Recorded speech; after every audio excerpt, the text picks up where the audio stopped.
Olá, quinto ano, tudo bem com vocês? Hoje a gente vai começar um capítulo novo de ciências, tá bom? A nossa aula então vai ser do livro didático, capítulo 4, tá? Então vocês vão abrir o livro de vocês nas páginas 16 à página 23, tá bom? Ciências, professora Tereza, segundo bimestre de 2020, livro didático, página 16 a 23, tá? Capítulo novo, água no ambiente, tá bom? A gente vai iniciar o nosso capítulo 4. Ao beber um copo de água, você já deve ter reparado que ela é transparente. Mas você sabia que a água tem diversas outras características?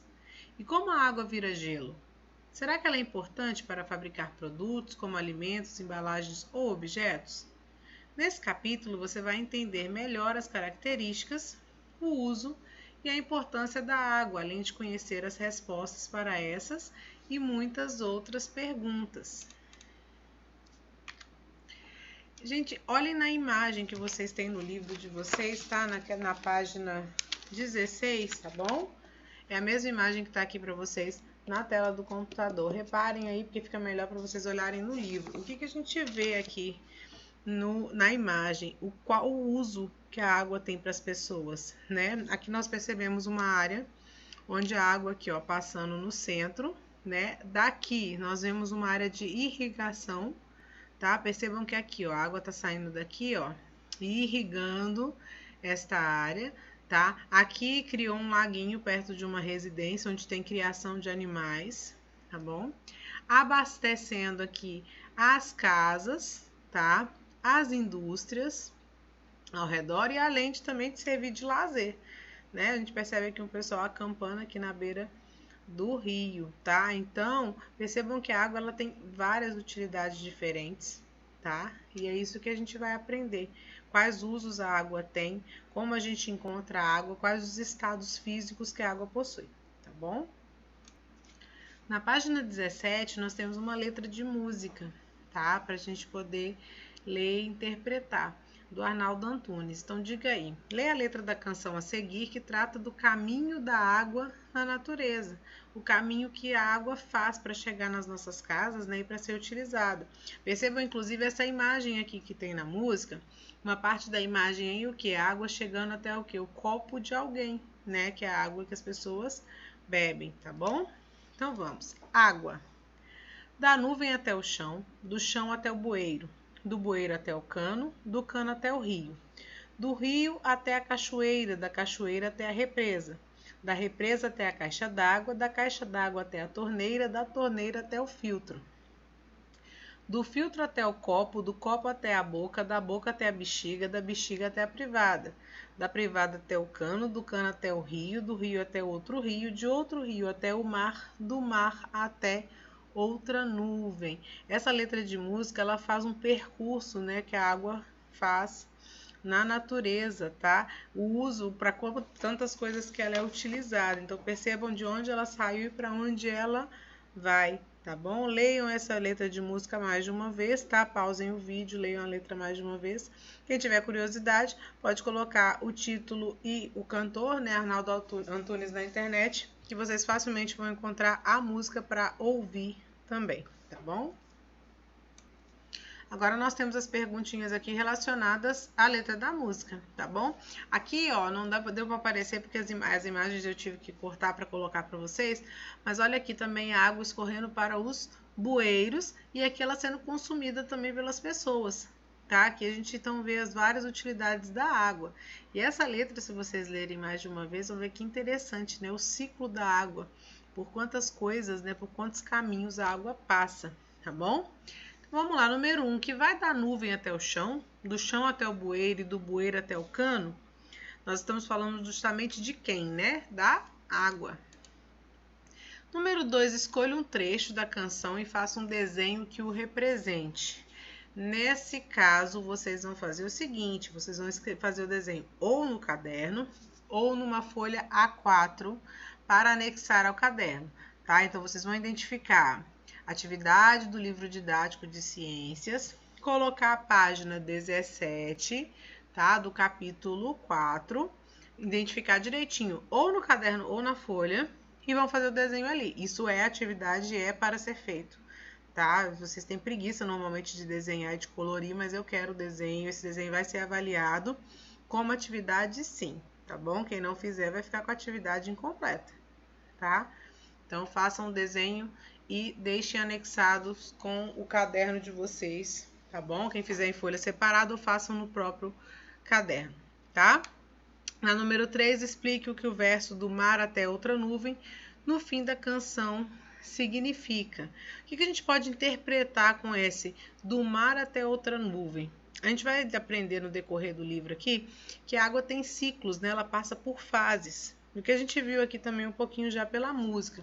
Então, essa água que isso aqui do mar, né? Ela vai para onde? Ela vai evaporar e vai se transformar em chuva, tá? E ela retorna para algum lugar e vai ser usada para outra coisa. A água, ela nunca fica, gente, parada num lugar só. Ela tem vários destinos diferentes e usos diferentes. Então, a água que vocês utilizam hoje, ela vai para algum lugar, não é isso? Daquele lugar, ela vai para outros lugares, passa por várias fases, ciclos, vai para uma nuvem, por evaporação, e dessa nuvem ela pode também descer em qualquer outro lugar, tá bom? Aqui, ó, a mensagenzinha aqui embaixo para relembrar o que eu disse, o desenho pode ser feito em uma folha A4 e anexado ao caderno de ciências, ou pode ser feito no próprio caderno. Sejam criativos, não tenham preguiça de fazer o desenho, tá bom? Agora, gente, nós vamos para a nossa página 18, tá? Nós vamos agora começar a ver realmente as características da água, tá bom? Características da água. A água não tem cor, ou seja, é incolor. Ela também não tem cheiro, então ela é inodora. É o termo que a gente usa para as coisas que não têm cheiro, tá? Nem gosto, então é insípida, não tem gosto de nada. As características da água são essenciais para as funções que ela exerce no corpo dos seres vivos e no ambiente. Vamos conhecê-las melhor? Você sabia? A água é considerada potável quando está livre de poluentes e contaminantes, ou seja, micro-organismos causadores de doenças. Desse modo, nem toda água inodora, incolor e insípida é potável. Não significa que a água que vocês encontram em algum lugar, sendo transparente, sem cheiro e sem gosto, ela é uma água saudável, tá? Então não bebo sem saber a procedência da água.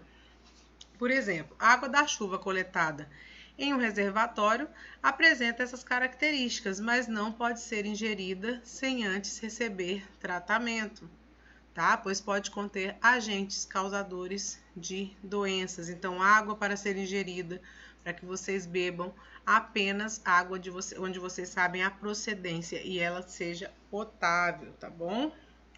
Poluentes, tá, gente? Aqui, ó, são substâncias que podem fazer mal aos seres vivos. Solubilidade, palavrinha estranha, né? Para uma coisa muito simples, tá? A água, ela é um solúvel universal, tá bom? Mas nós vamos conhecer aqui que em algumas situações a água ela não consegue, tá? Diluir completamente alguma substância, tá bom? E não se mistura a ela, tá? Que é o que a gente vai ver aqui agora. Então, você estudou que a maior parte da água existente em nosso planeta é salgada. No entanto, se você colocar um pouco da água do mar em um copo, perceberá que não é possível ver os sais minerais que a compõem, porque a água dissolve todos eles. Quando a gente coloca a água do mar num copo, você não vai ver ali separado os minerais. Você sabe que eles estão ali, mas você não consegue vê-los, tá bom? A água dissolve grande parte das substâncias encontradas na natureza, sendo considerado um solvente universal. Contudo, existem substâncias que não são completamente dissolvidas pela água, como o óleo e a areia. O que a gente percebe quando vai à praia? Quando a água ela molha a areia, o que acontece? A areia se dilui? Se tivesse essa diluição total, o que aconteceria, né? Cada vez que a água batesse na areia. Então, a água não consegue, tá? Ela consegue sim retirar algumas coisas, né? Alguns nutrientes da parte da areia e alguma coisa, né? Alguma parte sólida, mas não consegue diluí-la completamente. E outra coisa, para quem já misturou óleo com água, azeite com água, percebeu que coisas oleosas com água, elas não se misturam completamente, tá bom? Vocês podem fazer essa experiência em casa, peçam aos responsáveis de vocês um pouquinho de óleo de cozinha ou óleo corporal, tá? Alguma coisa oleosa, e coloquem um pouco de água, que vocês vão perceber que elas não se misturam completamente. Então a água não consegue diluir aquele componente completamente, tá? Então vamos lá. Existem substâncias que não são completamente dissolvidas pela água, como óleo e areia, por isso dizemos que são insolúveis, tá bom? Então areia e o óleo são insolúveis, é o termo que a gente usa para as coisas que a água não consegue diluir completamente, tá? Aqui embaixo, ó, o sal se dissolve completamente em um copo de água. Já o óleo não é solúvel em água, ficando visivelmente separado dela, que nós temos o exemplo do que acontece. Se vocês fizerem em casa, vocês vão perceber a mesma coisa. Tá? Que o óleo e a água, eles vão se separar a partir do momento que vocês colocarem um em contato com o outro. Tudo bem? Agora na nossa página 19, tá bom? A propriedade que as substâncias têm de se dissolver ou não em determinada quantidade de outra substância, em geral, a água, é chamada de solubilidade, tá? Então a gente fala de solubilidade, é a capacidade de alguma coisa ser diluída, tá? Em água, tá bom? Então é assim que a gente vê, por exemplo, a solubilidade do óleo na água é praticamente nenhuma, ele não se dissolve na água. Já se a gente coloca, por exemplo, o açúcar na água, o sal na água, ele dilui completamente. Se a gente misturar, você não consegue ver mais separado o que é água, o que é açúcar, o que é água, o que é sal, tá bom? E outros tantos componentes que a água consegue diluir. Essa propriedade faz com que a água dissolva substâncias no corpo dos seres vivos. Por exemplo, nas plantas, os sais minerais absorvidos pelas raízes e a glicose produzida na fotossíntese se dissolvem na água, formando a seiva. Nos animais, a água presente no sangue dissolve nutrientes, gases respiratórios e proteínas, e possibilita que impurezas e substâncias tóxicas do corpo sejam eliminadas pela urina. Além disso, a água transporta os componentes do sangue, como os glóbulos vermelhos, por todo o corpo. E isso nós vimos, né? Nós já vimos o sistema urinário e o sistema circulatório. Nós vimos a importância da água para o quê? Para circular no corpo, tá? Porque a gente vai ver aqui que o sangue, grande composição do sangue é de água, tá? Vocês vão ver logo abaixo aí na imagem. Então, a água, ela faz com que ela ajuda a transportar todos os nutrientes necessários para o nosso corpo, certo? Então, a água, ela é um importante mecanismo, inclusive, né, realmente de sobrevivência dos seres vivos, porque ela tem uma função fundamental de circular no corpo dos seres vivos, tá bom? E aí nós vimos o sistema urinário, que a água em excesso nós eliminamos, não é isso? E ela vai normalmente com qual composição? Nossa urina, ela é composta pelo o que temos de excesso no nosso corpo e das toxinas, tá? Então a água também ela limpa, ajuda a limpar o nosso organismo, tá bom? Então, além disso, a água transporta os componentes do sangue, como os glóbulos vermelhos, por todo o corpo. Aqui embaixo vocês têm a figura que faz justamente essa separação, tá? Aqui é uma amostra de sangue em que a parte líquida está separada das células que a compõem. É possível observar que mais da metade do sangue é líquido, formado principalmente por água. Então, esta parte aqui, que é o plasma, tá? Que é a parte líquida do sangue, ela é formada em grande parte por água. E aqui embaixo, nós já temos outros componentes, que são os glóbulos vermelhos e outras células que compõem o nosso sangue, tá bom? Na seção Você sabia? Além da solubilidade, outra propriedade da água é a tensão superficial. Nesse fenômeno, a superfície da água funciona como uma película elástica. Desse modo, a água é capaz de sustentar objetos leves, como uma agulha, e pequenos seres vivos, como um inseto, sem ser rompida. Quem costuma ir para os rios percebe, né, que principalmente esses mosquitinhos e outros insetos que são muito leves, eles conseguem parar em cima da água e não afundam, tá? É como se a água tivesse uma película, tá? Um piso para esses seres tão levinhos, tá? Como também é o caso do objeto da agulha, tá bom? Que são muito leves, então eles não furam, como se eles não furassem a água. Eles conseguem permanecer naquela camada como se fosse uma película que a água forma, tá? Insetos sustentando na superfície de um lago pela tensão superficial. Então, essa situação da água ter como se fosse uma película e conseguir manter objetos leves em cima dela, ou seres leves, leva o nome de tensão superficial, tá bom? Agora, gente, as páginas 20 e 21 do livro vocês vão fazer sozinhos, tá? Faz parte da atividade que vocês vão realizar para a gente fazer a correção na outra semana. Nós vamos agora para a página 22, onde nós vamos ver a água em seu ciclo, tá? E o estado físico da água, que vocês já devem ter ouvido falar e nós vamos rever novamente, tá bom? Agora, gente, na página 22, nós temos aí, melhor para vocês acompanharem pelo livro de vocês, porque tem a imagem, tá? A imagem, como eu fiz o recorte para poder colocar aqui para vocês, ela está aqui dividida em partes, mas vocês vão poder, né, olhando as duas páginas, a 22 e a 23, vocês têm uma visão geral de todo o desenho, tá bom? Então, ó, ciclo da água e mudanças de estado físico.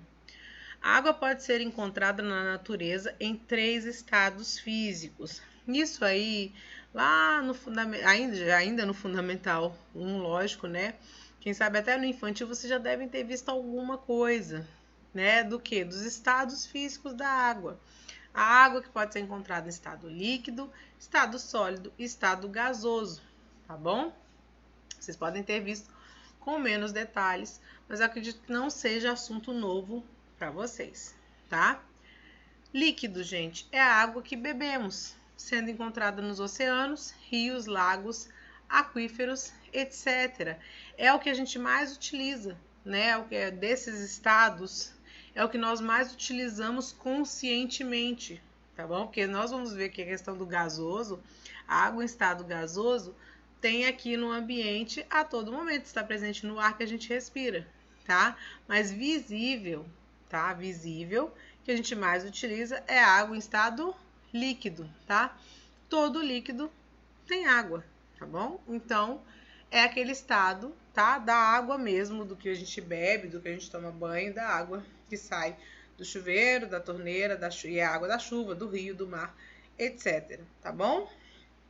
Já a água no seu estado sólido, nós temos o exemplo da neve, que não é uma realidade nossa aqui do Brasil, pelo menos não no estado na região norte, jamais, né, pelas nossas altas temperaturas, mas no sul do Brasil já aconteceram algumas espécies de geadas, tá bom? Que algumas pessoas chamaram de neve, tá? Mas não com a intensidade que nós temos em outras regiões do mundo, tá bom? Então, para quem já viajou para o exterior, pode ter visto neve pessoalmente, mas isso não faz parte da nossa realidade aqui do nosso país, tá? Nós temos o gelo das geleiras ou o gelo usado em bebidas, aí já é mais fácil da gente ver. O gelo que a gente usa em casa, os cubinhos de gelo, quando a gente congela algum líquido, qual é o estado da água ali? É um estado sólido, tá? Ela fica dura, né? Então, ali é o estado sólido, é essa pedrinha de gelo que nós usamos em casa, tá? E o estado gasoso, que é o estado em que a água está presente no ar, na forma de vapor, tá? Facilmente visto quando a gente alguém tá na cozinha fervendo alguma coisa, aquela fumacinha que sai da panela, é o quê? É água evaporando, tá? A água, em contato com altas temperaturas, ela evapora, certo? Então, ali, quando alguém está cozinhando na casa de vocês, né? Não vocês, sim os responsáveis de vocês adultos, tá bom? Quando eles estão utilizando ali, que eles aquecem alguma coisa que tem líquido, tá? Que tem a água, o que acontece? Começa a sair uma fumacinha. Essa fumacinha ali que sai com umidade, tá? Inclusive é perigosa. Não coloquem mão perto, porque aquilo ali queima, tá? Aquele vapor quente das coisas queima, tá bom? Aquilo ali é água no estado gasoso, tá?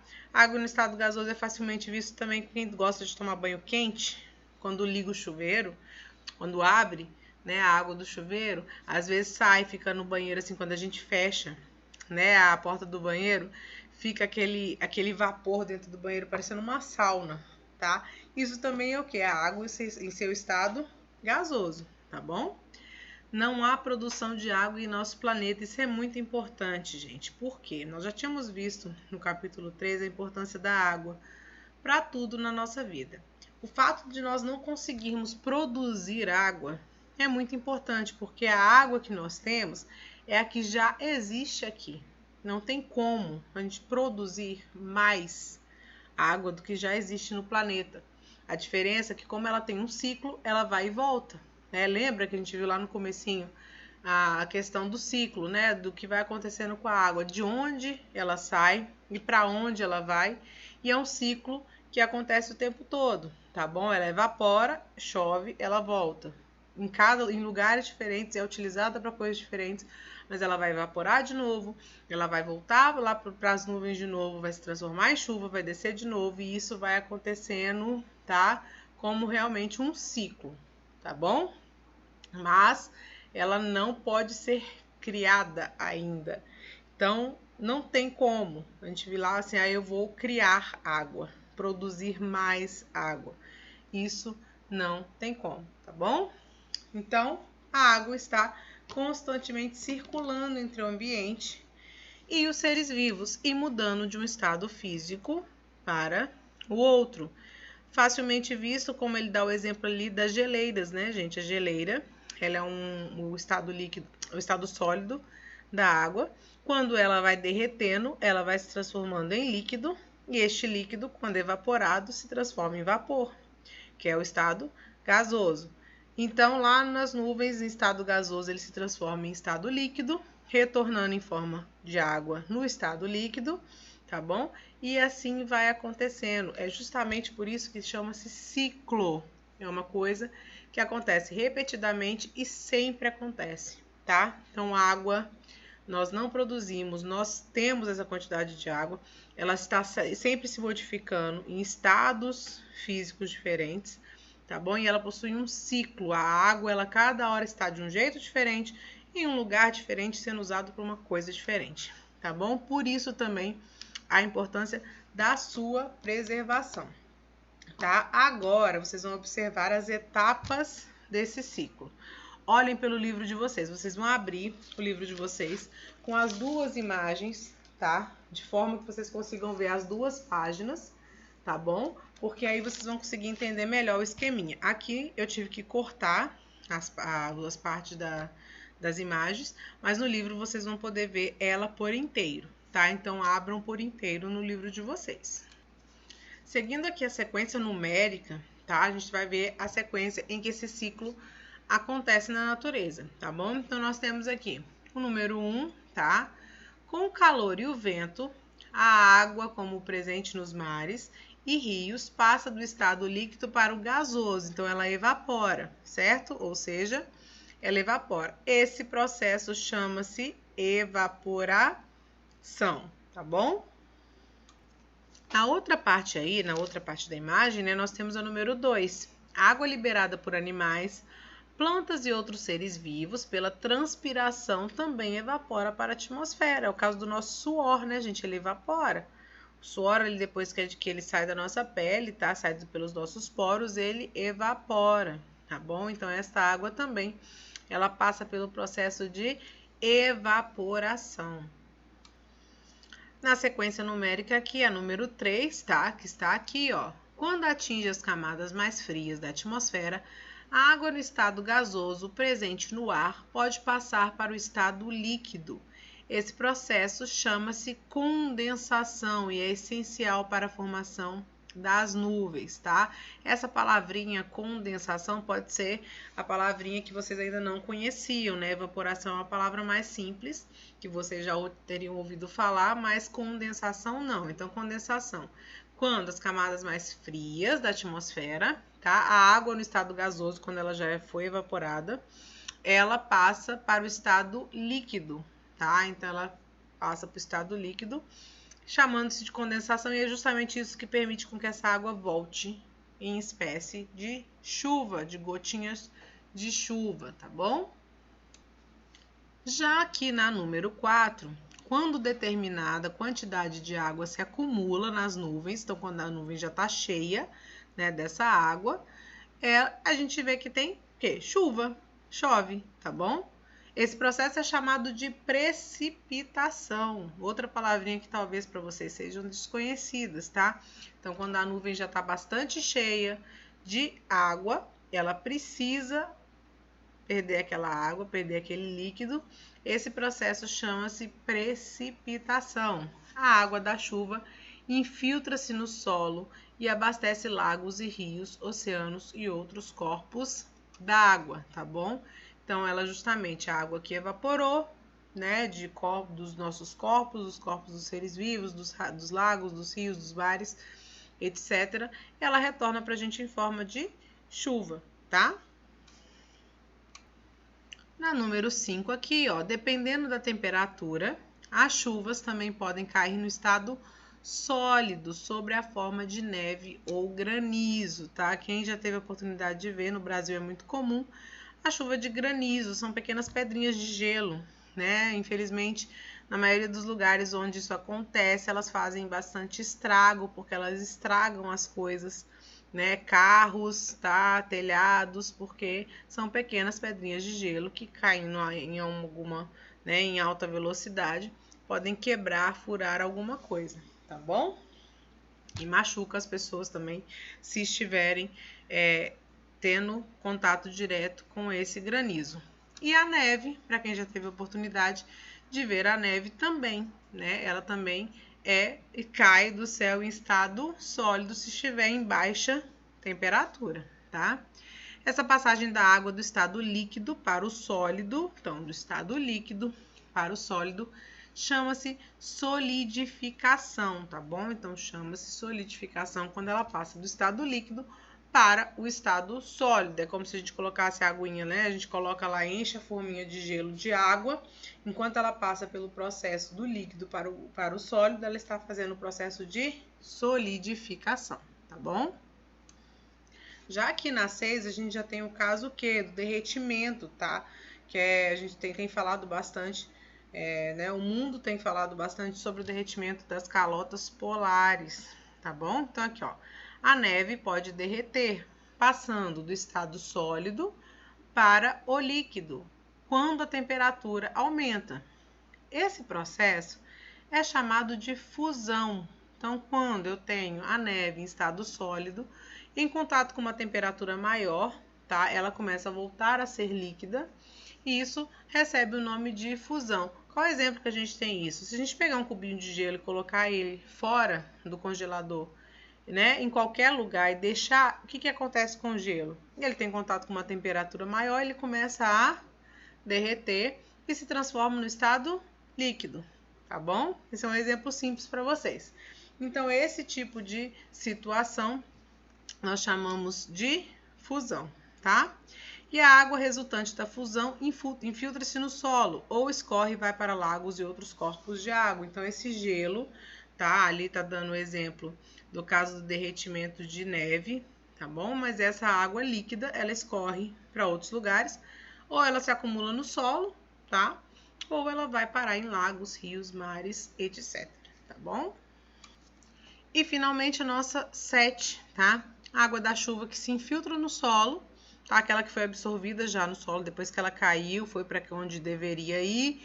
Aí aquele excesso, né, que o solo suga, tá? É igual jogar água em terra, você vê que ele suga aquela água, tá bom? Então ele filtra no solo e pode ser absorvido pelas plantas, fazer parte dos aquíferos, tá? Ou dar origem a nascentes de rios e lagos. Então, depois que essa água, né, ela já está infiltrada aqui na parte de terra, tá? Já saiu da parte só de que está acima da terra, ela se infiltrou, ela tem várias funções. Ela pode servir, né, de água para as plantas, que absorvem através das raízes que estão abaixo da terra, tá? Ou dali elas conseguem passar e se transformar em nascentes de rios e lagos. Dali torna-se uma fonte, tá? De onde começa a jorrar a água, a sair água, tá bom? Então é isso.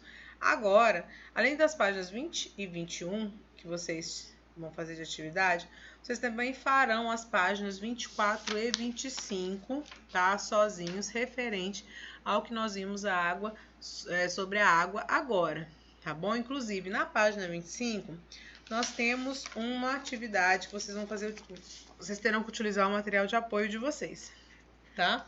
Ó, o ciclo da água é um processo dinâmico que ocorre o tempo todo. Destaque os discos presentes no material de apoio. Siga as orientações do professor e explore como esse processo ocorre. Eu, né, não tenho como falar para vocês fazerem isso por aqui, porque como já é gravação, a gente não tem como interagir, tá? Então, eu vou sugerir para vocês que a gente faça na tutoria, tá bom? Na tutoria, vocês já podem destacar esse material. E quando chegar na tutoria, a gente vai fazer para ver o que acontece, tá bom? Nossa aula de ciências, ela termina por aqui, tá? Fiquem quietinhos em casa, se cuidem, tá bom? E a gente se vê nas próximas aulas, tá? Como eu disse, vocês irão fazer as atividades das páginas 20, 21, 24 e 25 do livro didático de vocês, tá bom? E o vídeo de correção vai estar disponível na semana que vem. E dúvidas, vocês sabem, a gente tira as dúvidas na tutoria, então marquem as dúvidas de vocês. E para finalizar a nossa aula, tá? Para concluir a aula de hoje, vá até o positivo ON e realize a atividade no campo de avaliação. Lembre-se que ela contabilizará sua frequência em nossa disciplina e tem um prazo de 10 dias para ser realizadas, tá bom? É a mesma coisa com todas as disciplinas em todas as semanas, tá? Então, bons estudos para vocês. Até o próximo vídeo e até breve.